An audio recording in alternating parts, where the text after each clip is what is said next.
मैंने पहली बार इतना शरण देखा है। पहले मतलब जो प्रधानमंत्री कुछ कहते हैं दुनिया में तो उसका एक अर्थ होता है। प्रधानमंत्री अपनी बात को वापस नहीं ले सकता, झूठ नहीं बोल सकता। मैंने पहली बार ऐसा देखा है कि एक प्रधानमंत्री ऐसा जो आज कुछ कह रहा है, कल कुछ कह रहा है, परसों कुछ कह रहा है। ये पहली बार मैंने देखा है भाई। कोई गरिमा नहीं बची है तुम्हारी बात की। तुम चुनाव के टाइम कुछ और बोलते हो, चुनाव के बाद कुछ और बोलते हो। ठीक है ना? ये पहली बार मैंने देखा है। तो ये मेरी समस्याएँ अपनी जगह हैं और सत्य जो है अपनी जगह है। मैं अभिभूत हूँ इस बात से कि दुनिया के लोग अपने लोगों के लिए क्या करते हैं। देखिए, चार्ली एब्डो जी, जी। चार्ली एब्डो वालों ने मोहम्मद के बारे में कार्टून छाप दिया। उन्होंने चार्ली एब्डो को उनके ऑफिस में जाके मार दिया, वहाँ की पूरी टीम को मार दिया। जी, जी। नई टीम ने जब चार्ली एब्डो को संभाला, तो उन्होंने एकदम सबसे पहला काम किया कि उन उन कार्टूनों को दोबारा छाप दिया।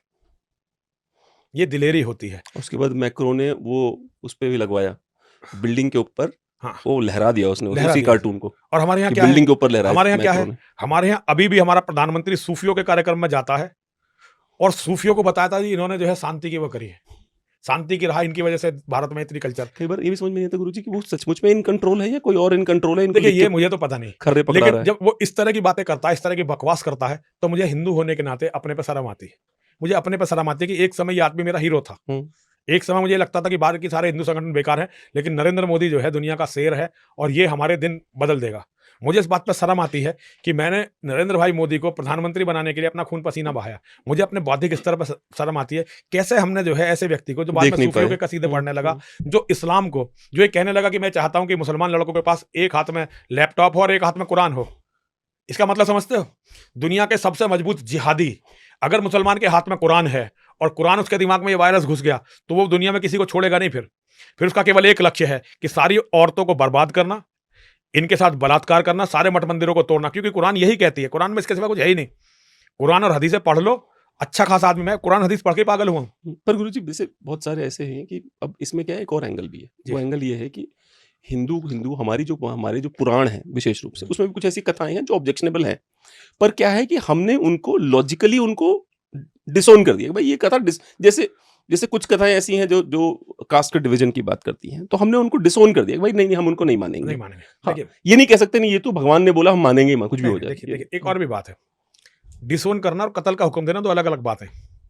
डिसोन कर दिया, कहीं भी ये नहीं कहा कि ये नरक में जाएँगे, सब जहन्नुम में जलेंगे, किसी ने नहीं कहा। किसी ने भी किसी ब्राह्मण को ये अधिकार नहीं दे दिया कि वो किसी का जाके कत्ल कर दे। किसी को भी अधिकार नहीं दे दिया। किसी ने किसी क्षत्रिय को ये अधिकार नहीं दे दिया कि वो जाके दलितों का या शूद्रों का किसी का भी जो है कत्ल कर दे। ये किसी को जिसने किया गलत किया।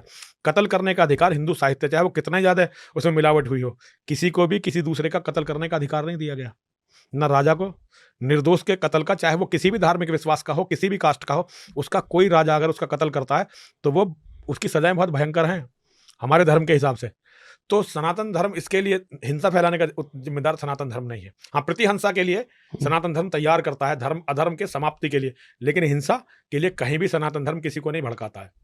ये किसी चाहे हमारा कितना ही फेक साहित्य है, कहीं भी ये नहीं कहा गया कि जाओ उस समुदाय को कत्ल कर दो, मार दो। ये हमारे धर्म में संभव नहीं है, कभी भी संभव नहीं था। तो ये एक अलग बात है। और देखिए, धर्म एक सतत बहता हुआ पानी है। जी, जी। अगर आप वहाँ अवरोध डालेंगे, तो वो गंदा हो जाएगा और सड़ जाएगा। धर्म को बहने दीजिए। समय के साथ जो परंपराएँ पुरानी हो जाती हैं, सब समाप्त हो जाती हैं। हमारे यहाँ कुप्रथा थी, सती प्रथा, हुँ, और वो जैसे भी शुरू हुई हो, हुँ। लेकिन हिंदुओं ने समाप्त किया ना। पर गुरुजी वो कितने, जैसे मैंने सुना है कि कुल मिला-जुला के बहुत सारे 1000 से भी कम केसेस थे जिसको जानबूझ के राजा जितने राम भी मोहन थे, राय ने उसको महिमा मंडित किया वो ताकि जितने भी थे, बाद में उनके ऊपर ये भी आरोप लगे कि वो थे, कन्वर्ट करने वाले थे, जो मिशनरी थे वो, राजा देखो राम जो भी मोहन था, रॉय। हाँ। लेकिन हिंदुओं ने देखिए वो क्या थे वो अलग बात हुँ, है, हुँ, लेकिन समाज की समझ में ये बात आई। हुँ। विधवा विवाह हमारे यहाँ शुरू हुआ ना, जी, जी। हमारे यहाँ विधवा विवाह शुरू हुआ ना। हमने अपनी जो कमजोरियां थी, आज हमारे यहाँ देखिए, एक समय ये था कि बहुत सारे लोग दूसरे लोगों के साथ बैठ के खाना पीना नहीं करते थे। जी, जी। आज मैं और आप किसी के साथ भी खाते हुए ये नहीं सोचते वो किस कास्ट का है। हुँ, हमने इसे खत्म किया ना। तो धर्म में जो किताबों में बहुत सारी चीजें लिखी हुई हैं भी, तो हमने उन्हें बदला है हुँ, और आगे भी बदलेंगे। धर्म जो है मीठे पानी के बहता हुआ एक जो है जल है, नदी है मीठे पानी वाली। हुँ। उसे अगर कहीं आप रोक देंगे तो वो सड़ जाएगा। इसे बहने दीजिए, समय के साथ अपना बदलाव खुद कर लेगा। अच्छे लोग आएंगे, फिर बदलाव करेंगे। हमारे यहाँ समय-समय पर लोग आए हैं। किसी ने ये नहीं कहा, दयानंद सरस्वती ने मूर्ति पूजा को बिल्कुल नकार दिया बिल्कुल। और एक पूरा समाज खड़ा कर दिया, आर्य समाज तो यज्ञ किस- करने को प्रमोट किया। प्रमोट किया। तो हम्म। किसी हिंदू ने कहा कि इसका कत्ल कर दो? हमारे गुरु जी चार्वाक आए जिन्होंने कहा कि जब तक जीवत जीवित सुखम जीवित ऋणम हाँ। पितो गतम पीवेत, कोई भगवान नहीं, कोई कोई नरक नहीं, कोई स्वर्ग नहीं, टेंशन क्यों लेता, और खाओ हम पियो उसको मर महर्षि जाओ। मानते हैं। सबसे महर्षि बड़ी बोलते हैं, आप हर महर्षि साहित्य में चार्वाक महर्षि चार्वाक बोलते हैं। बिल्कुल तो बोलते देखिए हमारे यहाँ कभी भी, और महर्षि चार्वाक तो जब थे, लेकिन दयानंद तो अभी के हमारे युग के हैं ना। किसी ने दयानंद को ये थोड़ी कहा कि भाई इसका कत्ल कर दो। क्यों कहोगे भाई? उनकी अपनी विचारधारा है, वो सत्य को अपनी तरफ से खोज रहे हैं। हमने गौतम बुद्ध का सम्मान किया ना, आज भी भगवान बुद्ध आज भी बोलते भगवान मानते हैं ना हम गौतम बुद्ध को। ठीक है कि जो उनके नाम पे प्रोपेगेंडा करने वाले लोग हैं वो अलग कहानी बता रहे हैं, लेकिन गौतम बुद्ध का उसके जीवन में सम्मान तो हम हिंदुओं ने किया हैं। ना। बिल्कुल 100%। ठीक है ना, हम ही ने किया ना सम्मान। 100%। तो देखिए हम ये कभी भी ऐसे नहीं थे, और हमारे यहाँ हम्म। सनातन धर्म इस तरह का है ही नहीं।